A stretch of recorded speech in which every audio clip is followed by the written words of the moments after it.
કે in general તમે જોજો કે પેરેન્ટ્સની એક માનસિકતા છે, આ સ્કૂલમાં ભણે છે, આમાં વધારે ટકા આવે છે એટલે આ સ્કૂલ સારી. લોકો છોકરાના કેટલા પર્સન્ટેજ આવ્યા છે એ જોડીને સ્કૂલની કેપેબિલિટીઝ માપી લે છે, રાઈટ? તો આના વિશે તમે શું કહો? Hey lovely audience, this is your host Akash Shukani and thank you for choosing this particular topic to watch. જો તમે આ પોડકાસ્ટ ક્લિપ માટેનો ફૂલ એપિસોડ જોવા માંગો છો તો તમે અમારી મેઇન યુટ્યુબ ચેનલ સ્કિલ જોગીને સબસ્ક્રાઇબ કરીને તમારી લાઈફ એન્ડ તમારા બિઝનેસમાં વેલ્યુ એડ કરી શકો છો.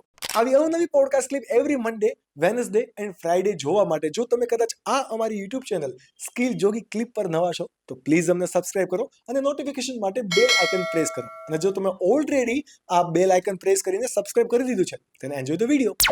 કોઈ બી પેરેન્ટ્સ હોય તો એ સ્કૂલમાં એડમિશન લે ને એટલે પહેલાં શું કરે કે બાજુવાળા છોકરાના પર્સન્ટેજ કેટલા આવ્યા અથવા તો આજુબાજુમાં કેટલું પૂછી લે. પણ અત્યારે એ થોડુંક જનરેશન ચેન્જ થાય છે.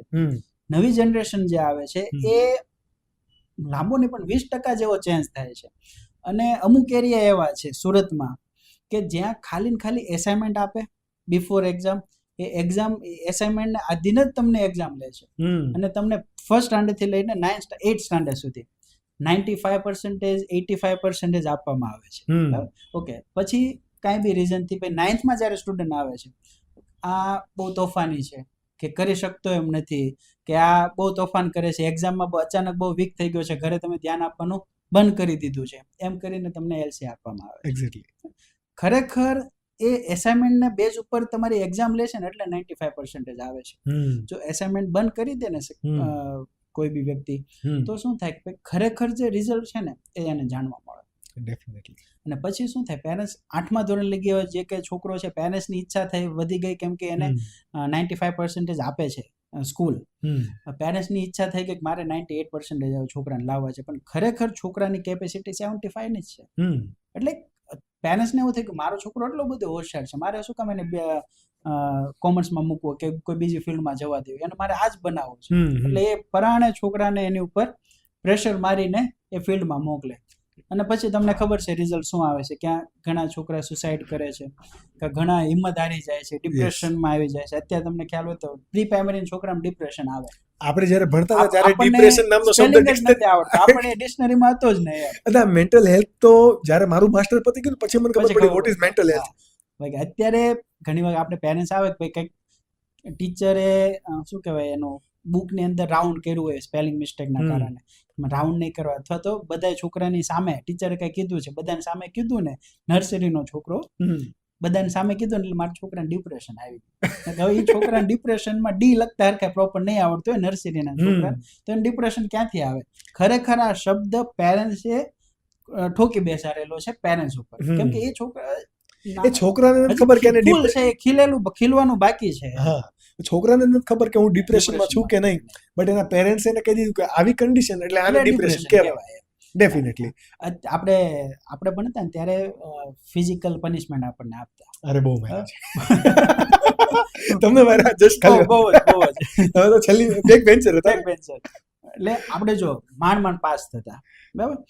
પછી હા, એવું નથી કે જે બેક બેન્ચર છે ને ભણવામાં વીક છે ને એ સ્ટુડન્ટ કંઈક ને કંઈક અમુક અંશે અત્યારના સમયમાં માર્કેટમાં એનું એક લેવલ બનાવેલું છે. બહુ સાચી વાત છે, બહુ સાચી. એનું મારા ખ્યાલથી કે મારા ફ્રેન્ડ ગ્રુપમાં જે છે, જે રેન્કર સ્ટુડન્ટ છે, એની પાસે સ્કૂલની અંદર સિલેબસનું નોલેજ સંપૂર્ણ હતું, બરાબર. આજની તારીખમાં એ જાતે એર ટિકિટ કે ફ્લાઇટ આપણે રેલવેની ટિકિટ બુક નથી કરી શકતો, આપણે કરી શકીએ છીએ, કેમ કે આપણે ભણવામાં ધ્યાન નહોતું, એની સામે બીજી ઇતર પ્રવૃત્તિમાં આપણું ધ્યાન વધારે હતું. એક્ઝેક્ટલી. માર્કેટમાં શું ચાલે છે કે કઈ વ્યક્તિ કઈ રીતના તોફાન કરે છે, આપણે ટોયલેટમાં બોમ્બ ફોડેલા, પછી આપણે પેલી ફટાકડાની ટીલકી આવતી એ નીચે પાથરતા, અગરબત્તીથી